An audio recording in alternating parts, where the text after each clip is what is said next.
Hello everyone. I hope you like my look. my. I tried to do a haircut. I tried to cut my hair. I mean that's the grammatically correct sentence. But then I messed it all up. So now this is my new look for 2021. And anyway, without further ado, let's welcome our guest for today. Please wave at your screens and welcome and say hi to Lorem K. Nixon.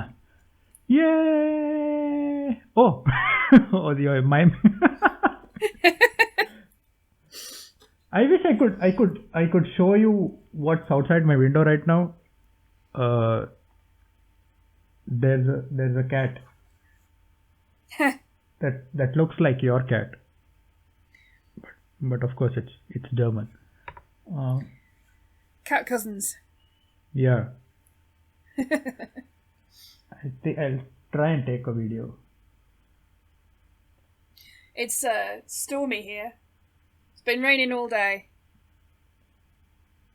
It's not presently snowing, which is probably the best thing you can say for today's weather.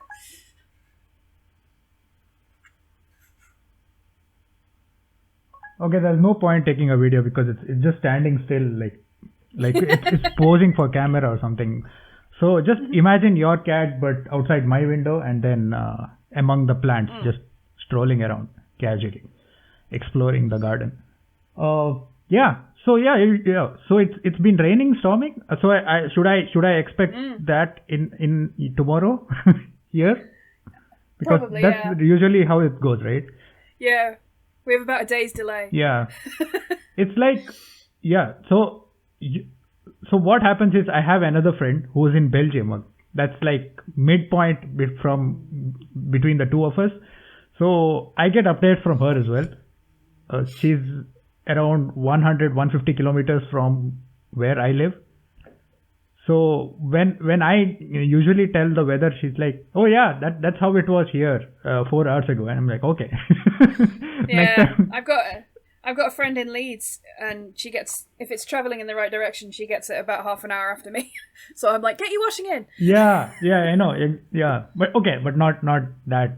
I mean, not on that level. But usually that's how it goes.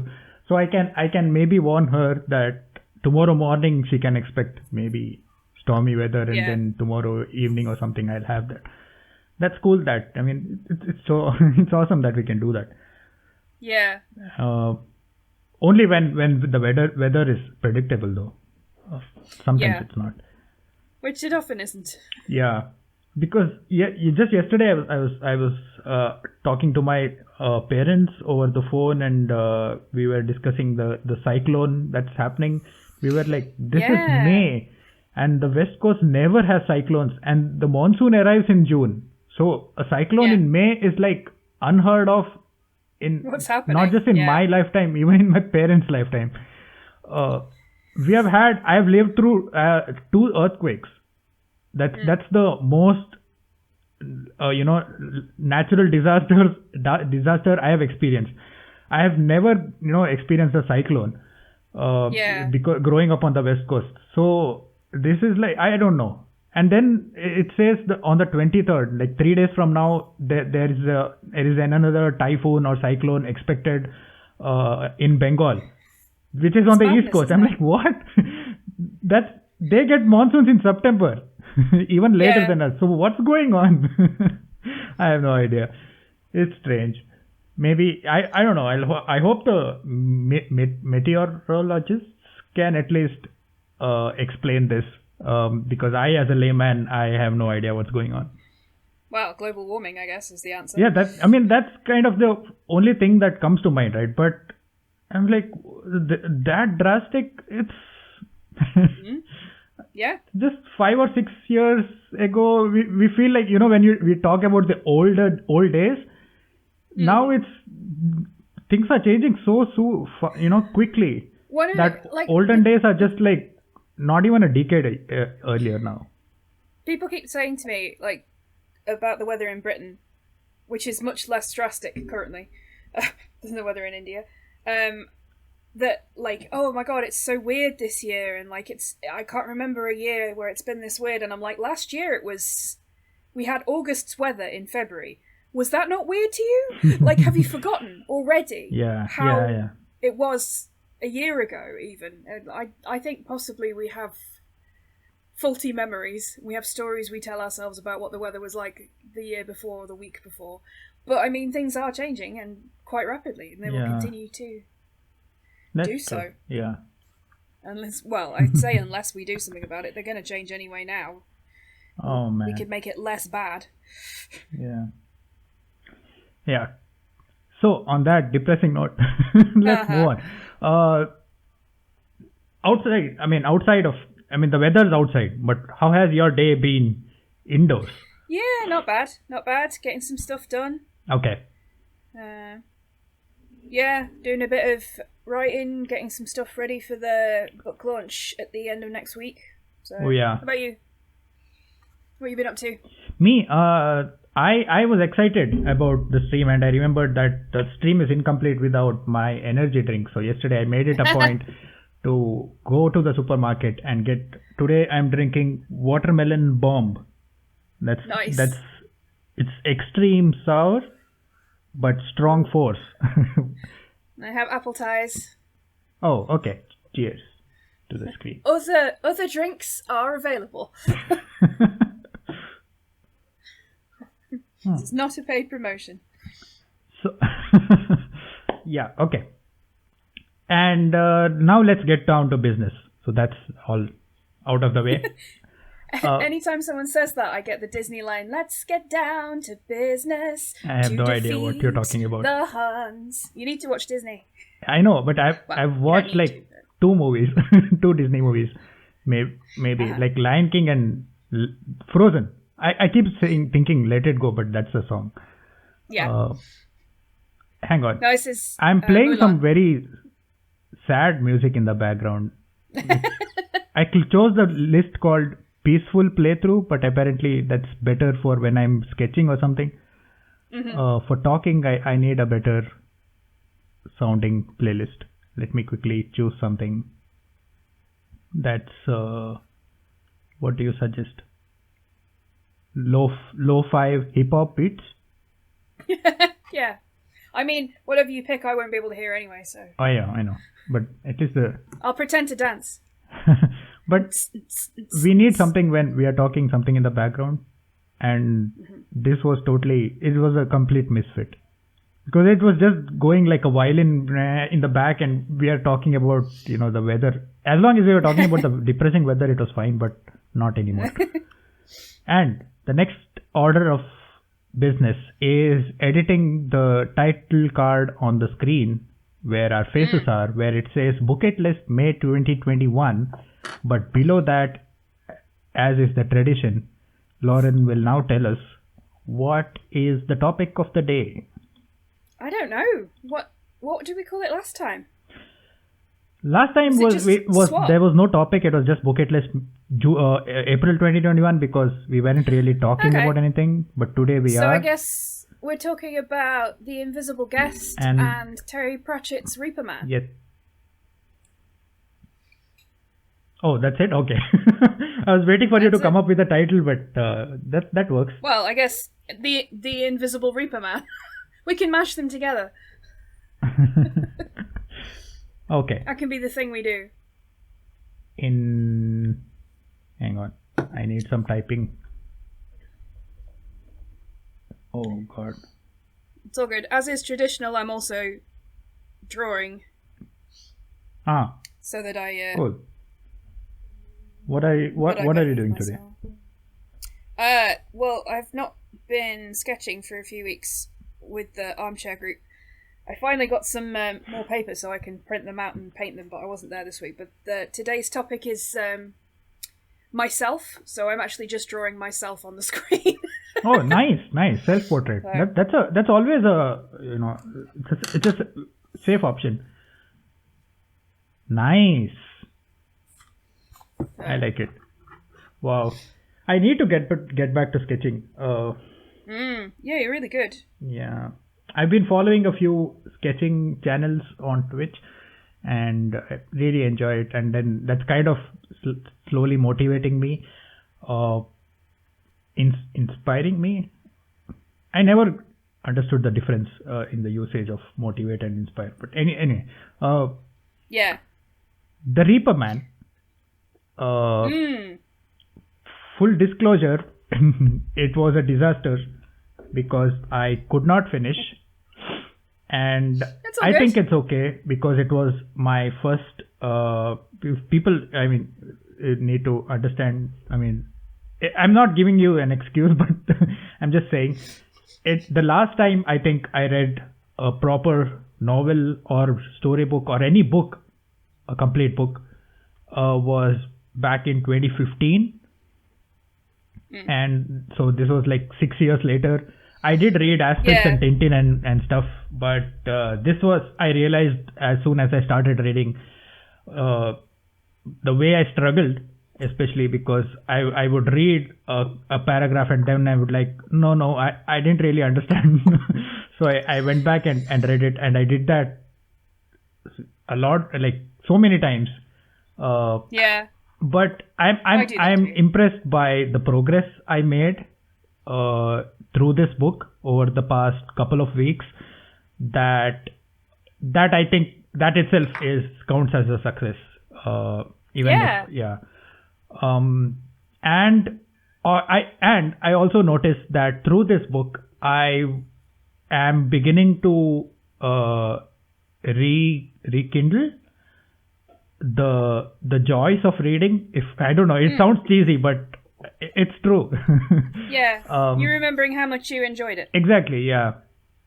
And it's both a credit to what we are doing as well as I think the author.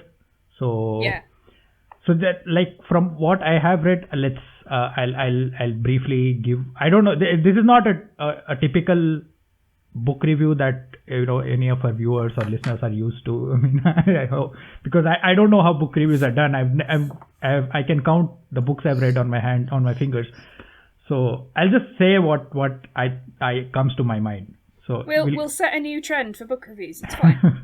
Yeah, and also I think with the more we do this, I think I'll keep getting better with this. With you, I mean, you'll see. Yeah. So yeah, okay. So the first thing I noticed I enjoyed was the humor. It's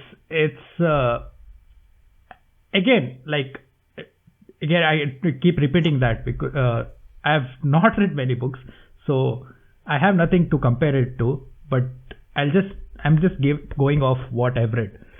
So I like that. It's different from.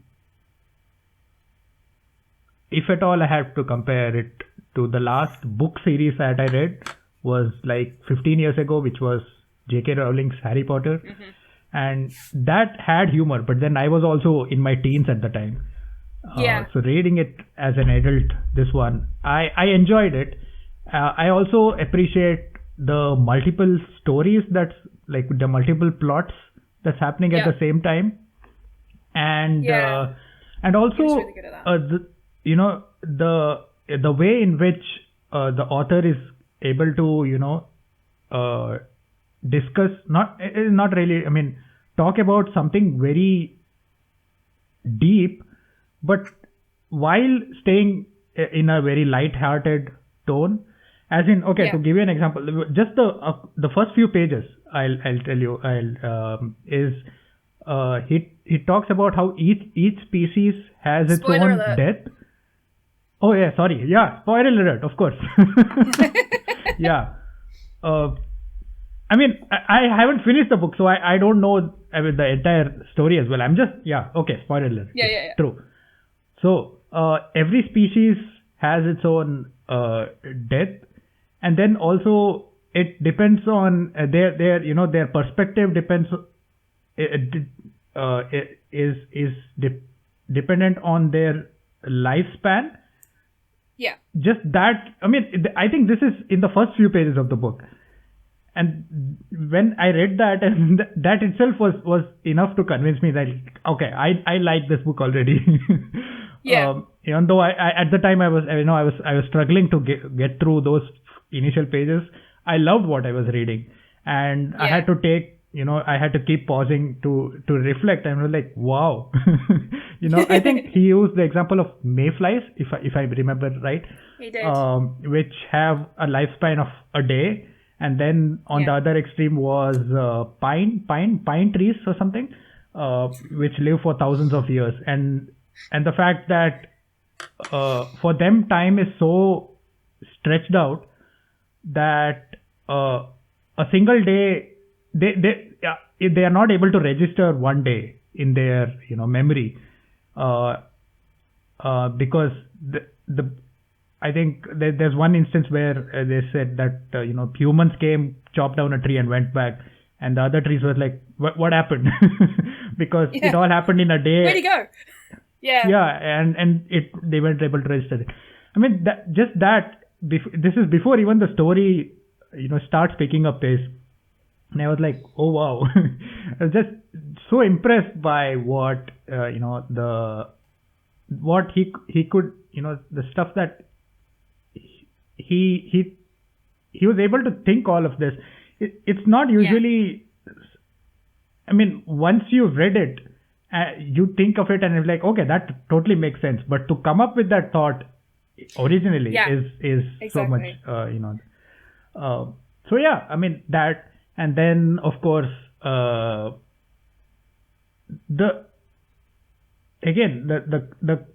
it's like, it's so complex and also absurd at the same time. The concept of multiple, deaths, multiple avatars, death having a boss, and death getting fired. All of this was, I haven't made much progress into the story, so I can't talk exactly about it.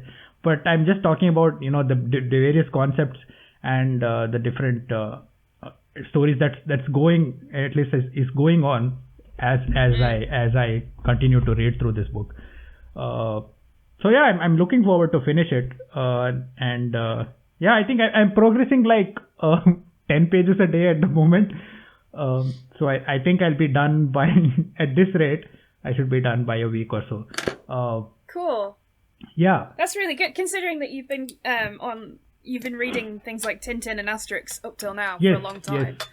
Yes. It took me over a week to go past the initial 3 or 4 pages, because like I already said, I was struggling, but I've made progress, and that's and it took like a week and a half to arrive. So yes, it arrived the last week of April. I procrastinated another week to open it. There's a video on YouTube that I posted. I was hoping Lauren didn't watch it, because I openly talk about why it has taken me so long. And I was like, if Lauren's going to watch this, she'll be like, oh my god, we are going to talk about it this Thursday, and now you're opening it. It's all good. Some books take a long time to read, some take no time at all, and you have no control over other events or postal times. It's totally cool. So I made a 2-minute video to advertise today's stream on YouTube, and I also turned it as like a unboxing video where I opened this book, and I think I shared a tiny 3 or 4 second clip with you, right? Where I read the back of the book. And I agree now that I'm halfway through the book, that if you're new to Pratchett, what the hell took you so long? So well, you have like another 50 books of his to go. Wow.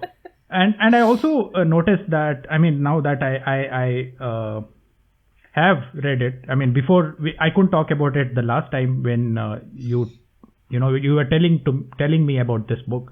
Now that I'm halfway through this, the concept of this disc world, and I mean, are how many books are in this series? And this, I'm assuming, is the second one.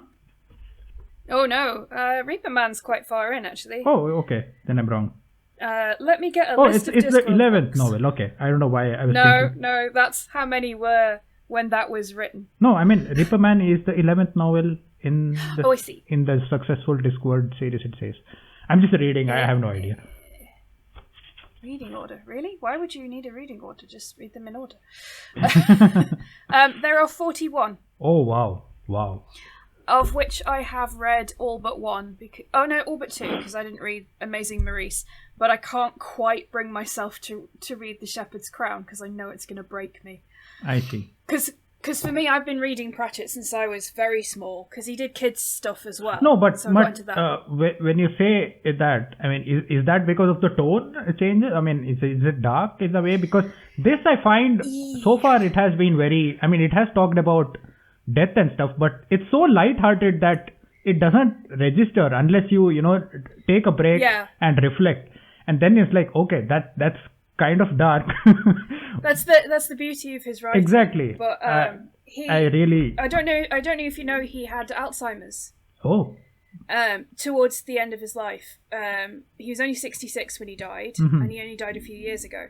So I've grown up with this man's voice telling me stories. And The Shepherd's Crown, I think maybe 3 before the end, the last 3, so the last 2 that I've read, I started going, oh yeah, no, I can... It's not that it's less good, but I can see where the Alzheimer's is robbing him of the multiple universes in his head. I can feel parts of the world that should be there that aren't. And the last one, I think he knew he was probably going to die soon. So I think it was a farewell, and yeah. Wow. There are some things that I know happen in it that I'm not ready for. I'm not ready for it yet. Also, a bunch of my friends got it, read it like quite soon after it came out, and went, "Don't read this; it'll break you." So yeah. It's on my shelf. I can imagine, because I think I can imagine. Yeah.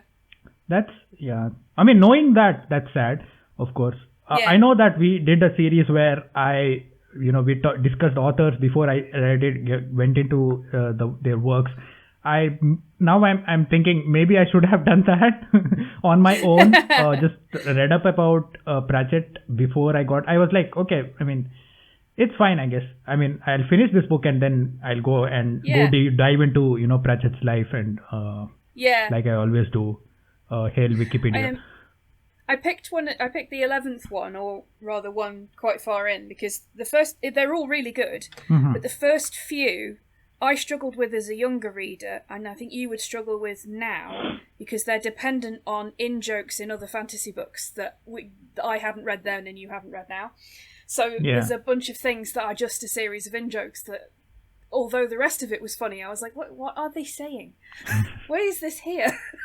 So, as a reader who has now gone back and read all of that stuff, I get it. But, yeah, I think he hit his stride around about book 5. Except there's only one I don't like, and that's Eric. And I probably wouldn't dislike it now. I didn't like it when I read it when I was younger. But Eric, okay. It's based on Faust. It says it's the 9th book, I think. Yeah. Yeah, okay. Cool.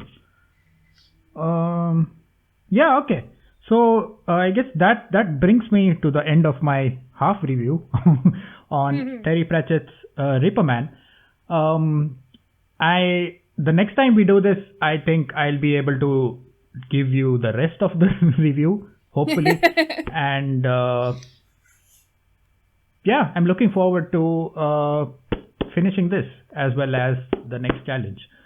I'm glad I picked one that you liked. Yes, thank you.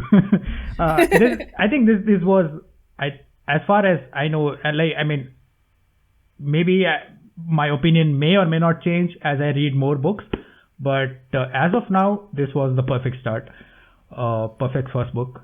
So nice pick. Awesome. Cool. Okay, moving on. You're to Invisible Guest now. Yeah, I watched it last night. I was going to watch it before and take notes and stuff, but okay. So you procrastinated as well. Yeah, entirely.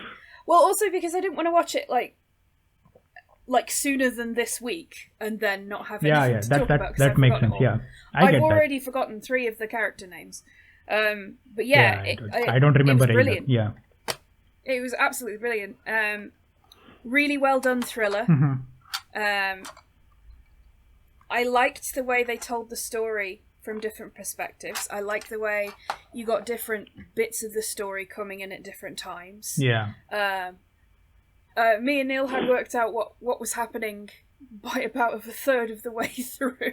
Oh wow! Okay. There was, because we watch a lot of thrillers, and I was like, "Ooh, wouldn't it be cool if it was this?" And Neil went, "Well, wouldn't it be cool if it was this?" And we were like, "Oh yeah, we got it." Survived in the end. Yeah. Because we're like so hip. Yeah. I think it was phenomenally acted. I loved the scene pictures, the photography. I thought the way different shots were set up were really, really cool. The palette irritated me because I'm not fond of gloom and beige, but I mean it suited the tone of the film. You wouldn't really want a brightly coloured film with that tone. Yeah. I liked the reveal. They were a bit heavy-handed with the music over the reveal. Yeah, it was. Like, yeah, let's make this loud. It gets a bit dramatic, in certain places. I agree. It was brilliant, though. There were loads of little moments that. There was a thing where she kept leading him to the window, and I was like, that's a thing. And then I was like, oh, that is a thing. I was right. Clever director of photography there. Yeah, very well written. I mean, obviously I can't comment entirely on the script because it will have been translated, and I don't know whether that translation is entirely faithful. There were a couple of times where I heard a Spanish word, knew what the Spanish word meant, and it wasn't what was on screen. But I mean, subtitles are always a bit... It depends on who's doing it and how good they are. Usually Netflix hires good ones. I would say, because it usually at the end, where if you sit through the entire Netflix, the movie or the series, after the credits, it usually says the name of the person who translated, transcribed, and I think Netflix hires people for certain each language or something. Like they have dedicated teams because nearly all their titles have subtitles, at least for their major audience, which is English speaking. I mean, I watched the remake before watching. This is the original, I watched the Hindi remake for this, which has very very phenomenal actors, and they switched it in the remake. The woman is the culprit, whereas the dead body is the guy. And the lawyer who comes again, spoiler alert, is a man, whereas it's his wife who does the so it's basically they swap genders on both sides. And the actress who played in the Hindi remake, at least, the actress who plays the innocent one initially, who turns out to be she's protagonist, yes, as well as the elder, the statesman, the elder lawyer slash dad. They both, great actors. Of course, this I wasn't aware of, how experienced or how good. Just going off the film for me as well. The actors. This is the first time I was watching them. In this particular movie, so I think they did a decent job. And it was, for me, of course, it seemed like an original plot to a large extent. You're right, some of the twists were I mean, it's great that you were able to call it that early. In my case, that wasn't, I mean, I think towards the end I might have seen it, but not that early.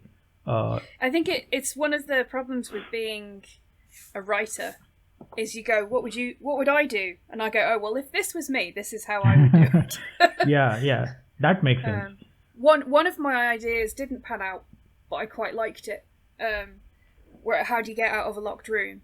And it was sort of how it worked, but not quite, with the whole window lock thing. Yeah. But I thought initially, well, the best way to get out would be to be wearing the same uniform as the police, have your hat down low, and just leave the room quietly while all of their commotion is going on. Yeah. But yeah, I really liked, it would have been really easy to caricature any part of it, and I think I really liked the way everything the parents did reflected who they were and who they always had been portrayed as when you first met them. I thought that was really clever. And I think it was such a good thing for all of the actors to be able to play essentially the same script but from very different characterizations. And they got to do it sort of twice or three times in different ways. I thought that was really cool. Yeah. Some of the others were like the clever twists were with the newspaper cutting and those kinds where I think was the tiny twists. I enjoyed them a lot. More than the big reveals. Those little ones were clever. I thought. And I thought that was the reason I was sure that you would find them. You'd love them as well. Especially because the writer in you would enjoy it was what I had hoped. Okay. And I'm a sucker for a murder mystery, so. To like how would you rate it on IMDb if you out of 10? A 9. Okay. Like a 9.7, and it only lost points because of the excessive use of let's do a crescendo that doesn't end under the reveal. They used music and quiet so very well throughout the rest of the film that just stuck out like a sore thumb. Yeah. Like when we got to that point, it was like, well, okay, I got it. I've understood. We're keeping going. Okay, this is a full minute and a half of this. Yeah. I'm no longer watching what's happening. I'm just listening to sound and trying to turn it down. Because up till that point, it's quite a quiet film as well. So you've turned it up because it's a dialogue film. Yeah. And even if it's in a different language, you get, vocal tones and stuff. So I was like, what is happening? Why is it now louder than like Lord of the Rings? What's happening? Yeah. So I think I gave it an 8 out of 10. But that again, it lost points for this movie making technicalities and stuff. Not the story. The story for me was 10 out of 10.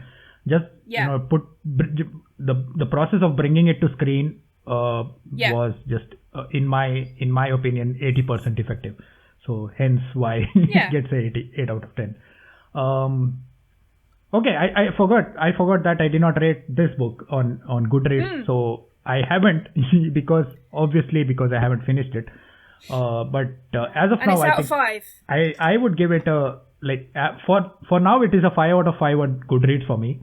I'll wait until I've finished, and let's see if it changes. There is a page I'm waiting for you to get to that you will know when you get to it, and I know you haven't got to it yet because you haven't mentioned it. So. Oh, okay. Okay. Cryptic, now I'm like, oh, okay. Let's see. I mean, we'll of course be chatting, right? You'll know when I get there. Yes. So cool. I can tell you exactly. It made an impact on me when I first read it, and I can tell you exactly where I was when I first saw that page. Which is ridiculous, isn't it? It's just a book, but yeah. Yeah. Kids court competition in Stoke Crown Court. We were all pretending to be like in a murder trial and stuff. And the court had gone out, and the jury were doing their thing, and I was playing a court reporter, which basically meant I could make notes but then read under the table. So I was reading that under the table while I was waiting for them to come back. Nice. It's nice. I mean, okay. With respect to books, it's nice that for me, of course, not for books, but I have that. I mean, I get those kind of feelings with songs. Oh, definitely. Yeah. 100%. Yeah. When I something comes up on Spotify, all of a sudden I'm like, oh, this when it came out, this was the time I first listened to this song, and I go through that. Then I can exactly say, okay, I was riding this bus when I first listened to it, and this. I mean, I was at that stage in my life, and I was going through this, and these were my thoughts as I listened to this song. That happens. I can totally understand. I can totally relate. I love that memory does that. Yeah, those associations, right? It is. Yeah, that's amazing. And smell, obviously, smell's quite a strong smell one as well. Yes. Yeah. But smells are the kind of thing. Okay, yeah. I mean, if those unique smells, where the exact situation, but not. There are some smells.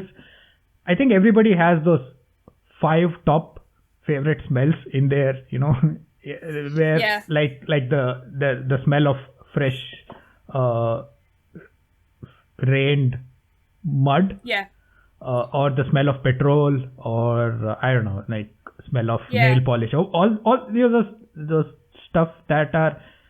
I mean, you don't relate it to any particular occasion, but the moment it hits your nose, you're like, yes. Yeah. It immediately. Yeah. Yeah. Fresh baked bread.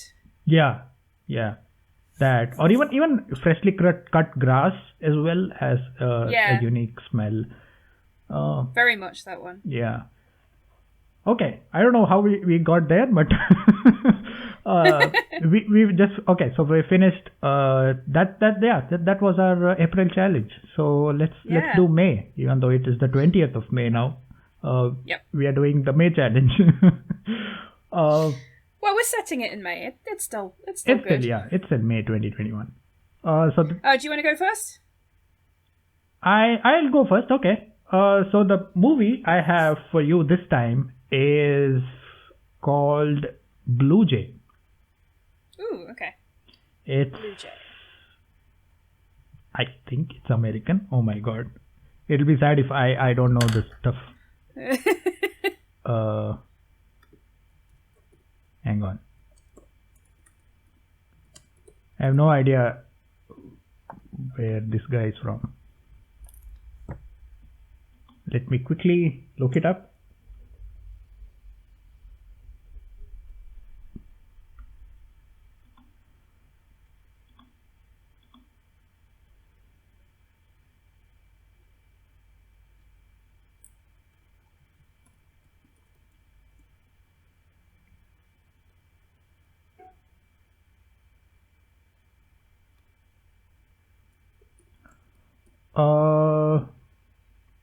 And it's on Netflix. Cool. Oh, it's on Netflix. Okay, nice.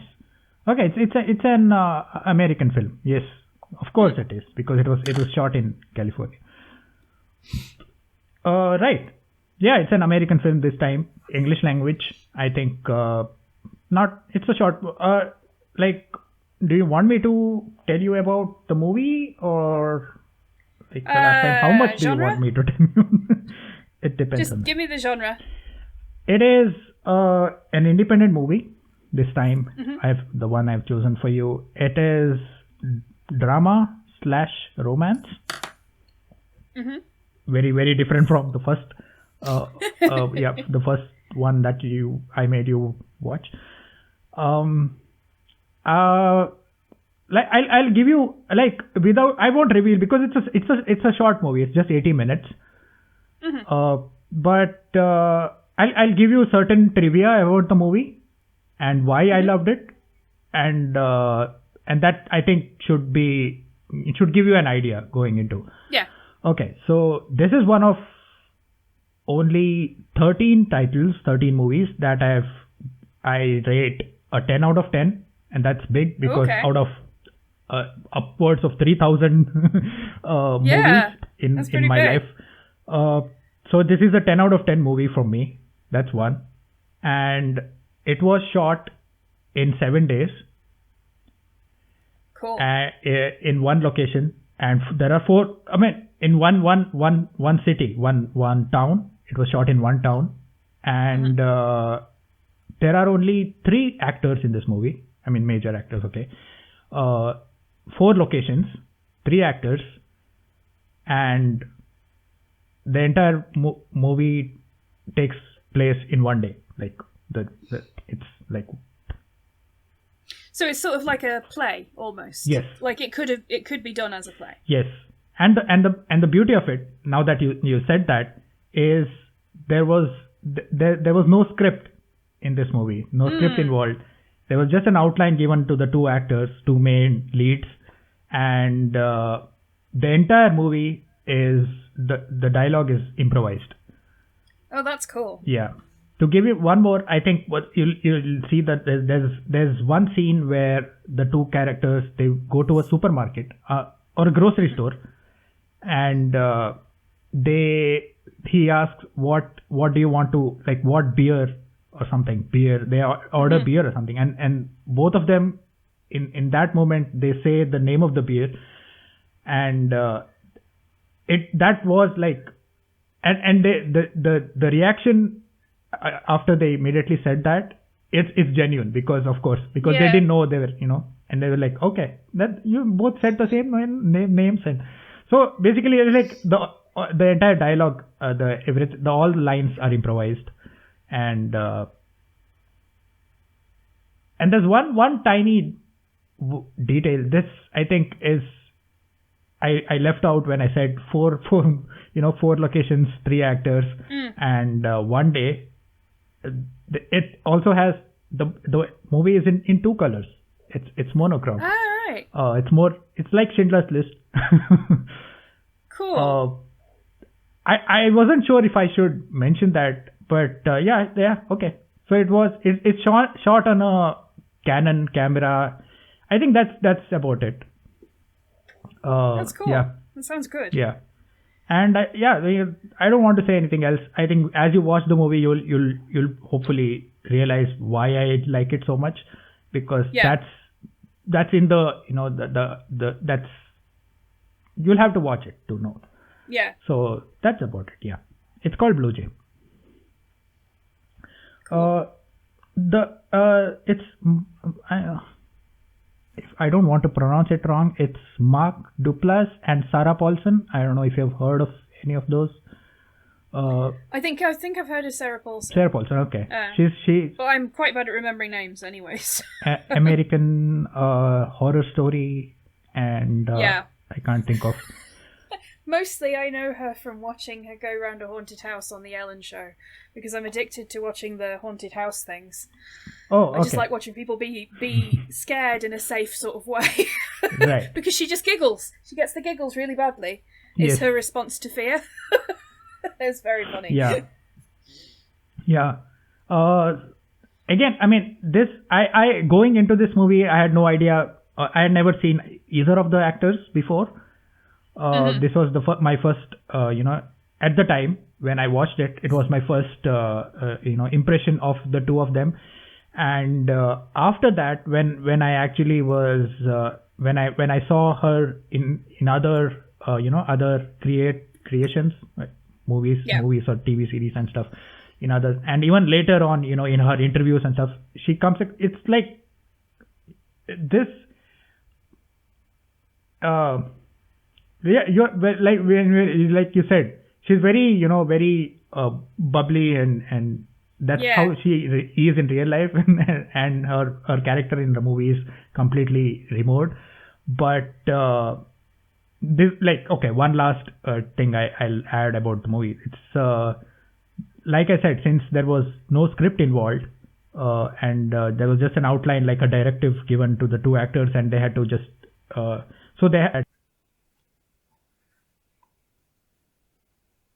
they borrowed from their real life experiences, because they had to make conversation on screen, right? Because you just that's how you take the movie forward, the story forward.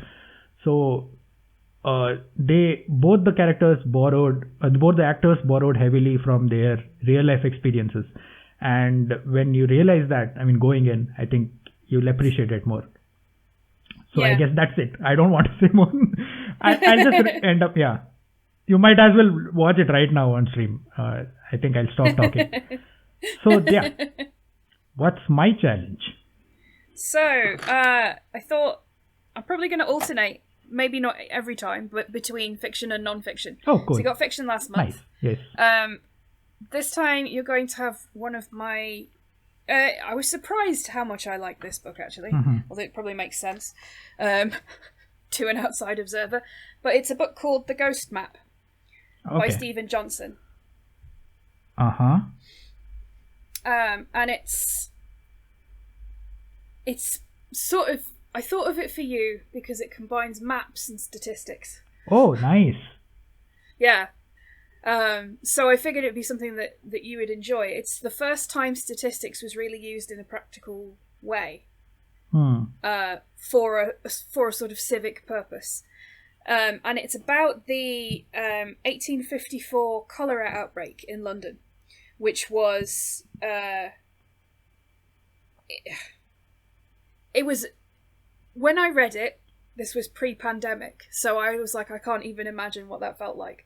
But given the lack of communication, or there was less communication, there wasn't any social media and stuff, this was a 4 or 5 block area that was just hit relentlessly with cholera. And no one could understand why. And what happened was these two these two gentlemen, the Reverend Henry Whitehead and Dr. John Snow.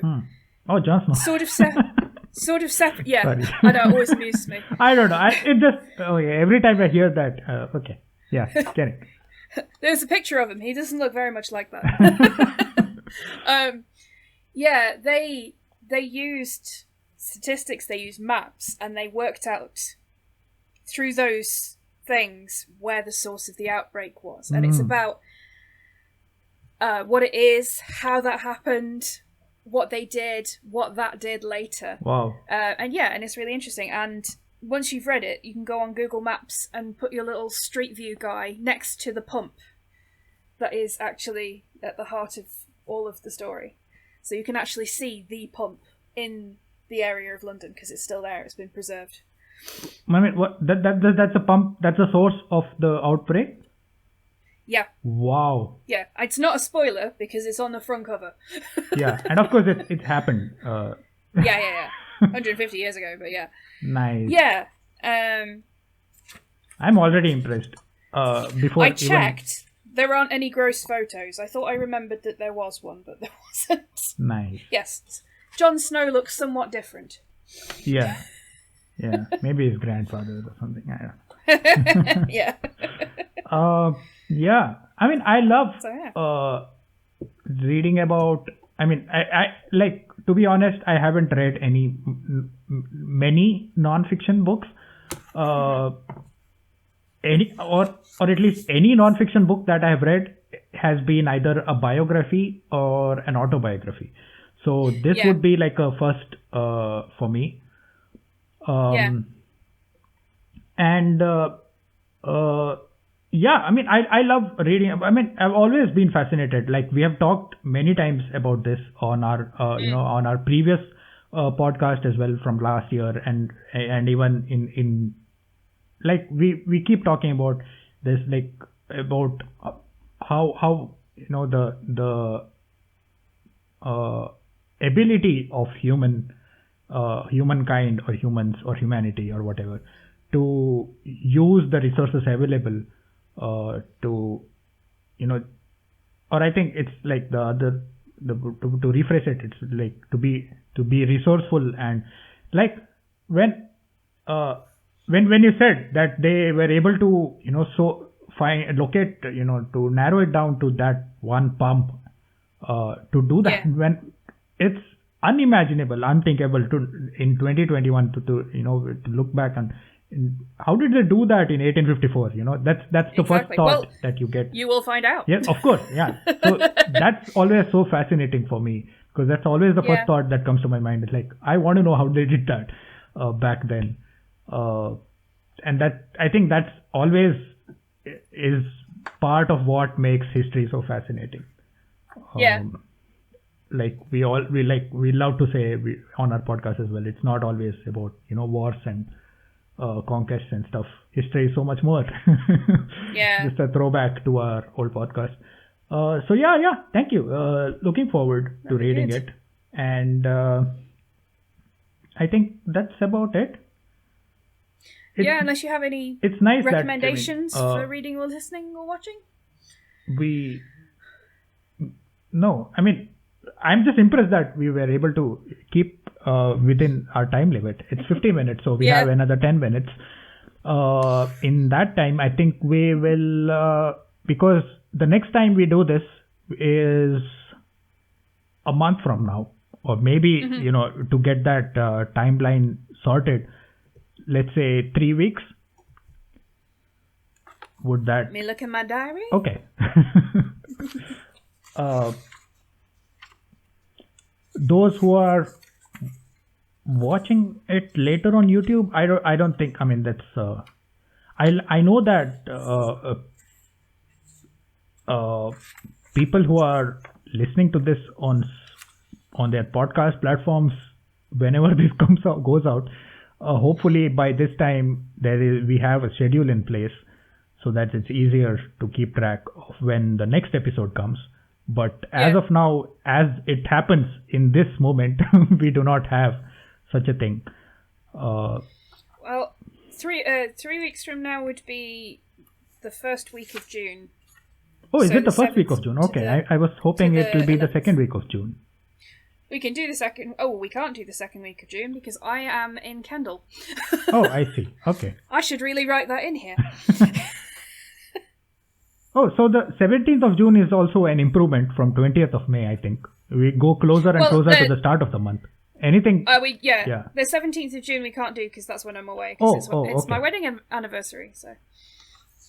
Oh yeah, I keep forgetting that. So the 10th or the 24th. Wait, is it the 16th of June or is it the 17th of June?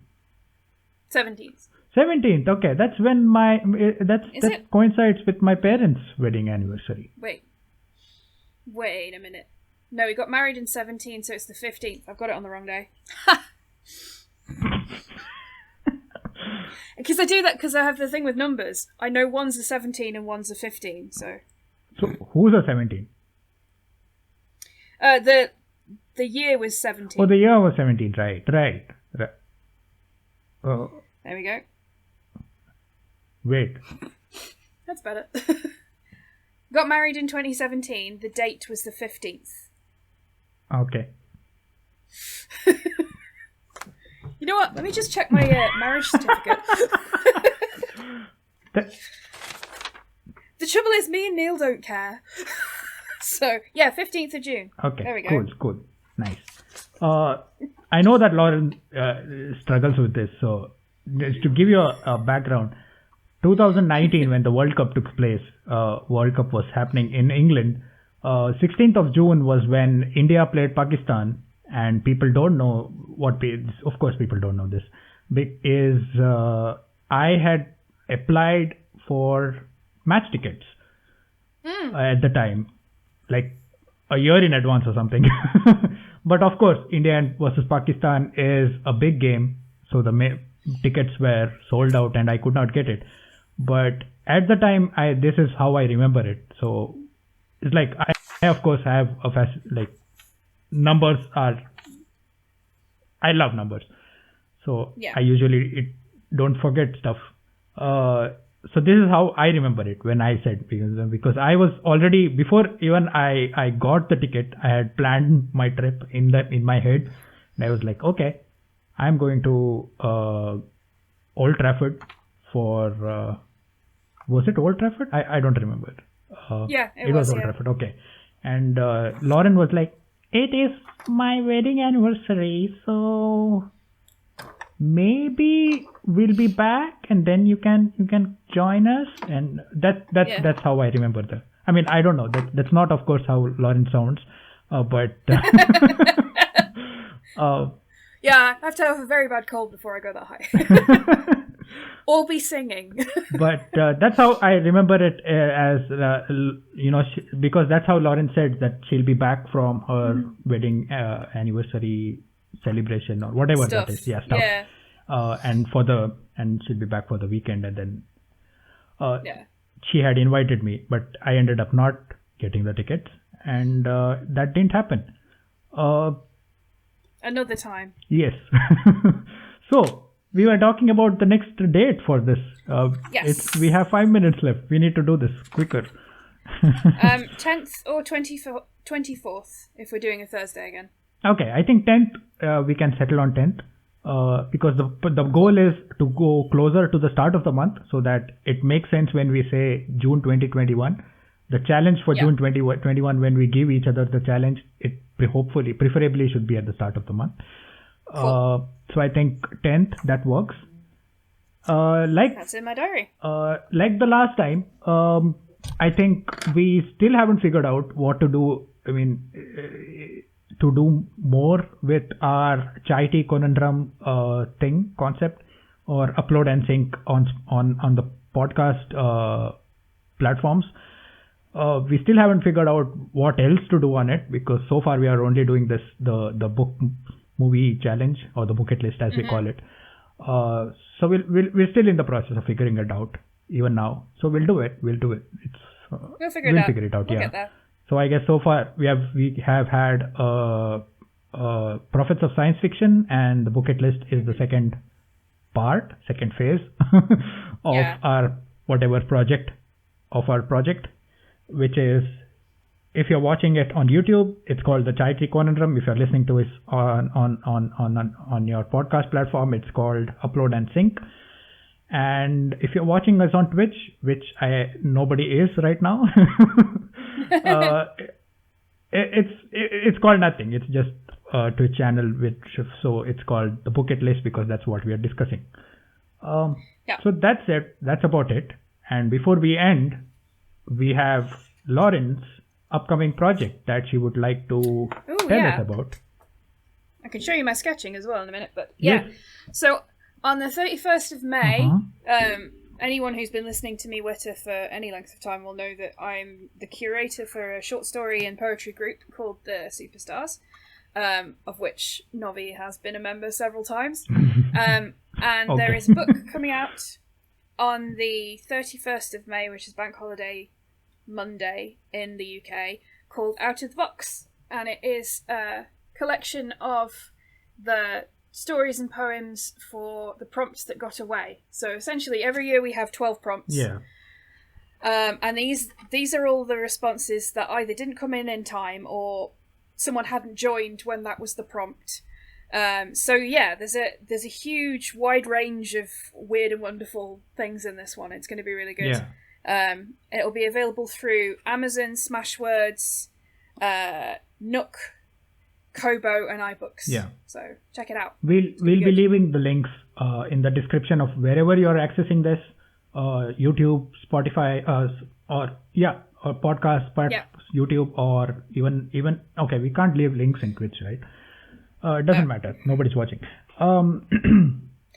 If you're watching this on YouTube, it will be there in the description. If you're listening to this on your podcast platform, it's there as well. This is the 4th, or is it the 5th in the series of the Superstars? Technically it's the 7th. Oh, it's the 7th. Oh, wow. But two of them don't count. So we did the 1 through 5, but then last year we did a free lockdown anthology called Ghost Lights. Yes. Yeah, I remember that. And then this is the one that got away. So we're doing sort of blocks of 5 years, and then we'll do a one that got away. Oh, nice. So nice. I like that. We're building number 8 now. Okay. Submissions open next month for that. Yeah. So I should probably write some of them. So I think we'll be having Lauren's personal website as well, the author website, I think, in the description, where you can go and look at the past books, which are already also available on the platforms she just mentioned. They are. So yeah, that you go check her website out. Check out her website. Yeah. Anyway. So yeah, that's it. We'll be having what? Of course, I'm not working on a weed promotional video. So you won't be seeing it before the 31st. Yeah. Yep. Yeah, I don't know. If it's coming, it'll be there. It'll be there. Something may or may not be there on Lauren's YouTube channel, as well as mine. But I don't know. You may or may not say it. That's all I'll say. Yeah. On that note, I think that ends today's. Oh yes. I see a skull. Is that even vaguely visible? There we go. I see skulls. I see pillars. Why does it have a page 2? What's that? Oh, that's. Oh my god. That's really good though. I like that. You got a little bat signal and a cricket bat. Wow. And the ghost. Yeah. And your pop filter because it's in the way. Yeah. I was like, I can't draw you on the shoulder. It'll be fine. Man. So. That's something that okay. That was good. That's good. That's really good. You're good at doodling. I'm very bad at it. I can't doodle. I'm not good at colouring it in yet. That's my next thing. But even a sketch of that magnitude or that that of that level, I would take like an hour because I have to because I can't do the doodle as they say, just casual sketching. It's very hard for me. Some people it's easier for some than others. I think I do more illustrations or cartoons than sketches, and I think that's why it takes me less time. Yeah. Okay. On that note, okay. But yes. Thank you for tuning in wherever you're listening to this. And like we already said, the links are in the description. If you're watching this on YouTube, please leave a like. If you liked watching this, and if you didn't, press the like button twice. And on that note, I think see you on the 10th of June 2021. See you next month. See you next month. Bye bye.